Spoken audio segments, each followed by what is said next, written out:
And a Fox News alert also in Minnesota, the convicted ringleader of one of the state's biggest fraud schemes is speaking to Fox News from behind bars. Now, she believes that the scam was no surprise to local Democratic leaders, and she's naming names. She spoke to Alexis McAdams. Hi, Alexis. Hey, Dana. Yeah, so everywhere you look in the state of Minnesota, right, there seems to be another fraud scam. So this one involves Amy Bach. She's a Minnesota woman convicted of fraud for taking taxpayer money that was meant to feed hungry kids. But listen to this. Bach tells me the real issue here is the state of Minnesota, which she says kept giving scammers your taxpayer money even after they were flagged as fraudsters.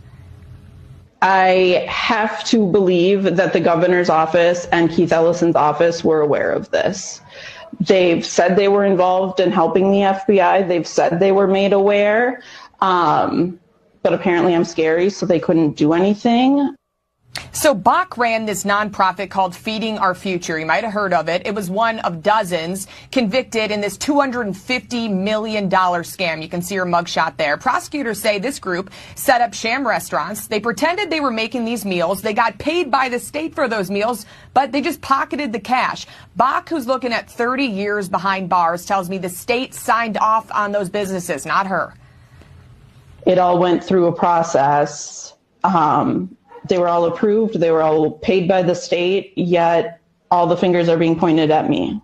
And it's not just Bach. Whistleblowers told a congressional committee Minnesota Governor Tim Walz and Attorney General Keith Ellison there ignored warnings for years as millions of dollars and millions were stolen on their watch.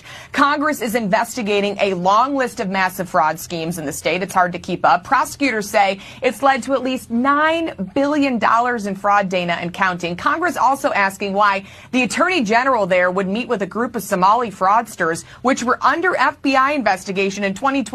The group can be heard in an audio clip given to us by Bach's lawyer offering to donate to his campaign if he can help them get their funding flowing again. Ellison denies any wrongdoing here. He slammed Bach in a statement to Fox, calling her a liar, a manipulator, adding now she's on a media tour to deflect her guilt onto others instead of finally taking responsibility for this fraud scheme that she ran. So we reached out to Governor Walz too, Dana. He didn't get back to us. House Republicans say it's just getting started. They want to subpoena Walz and Ellison because they say they're responsible for ripping off American taxpayers.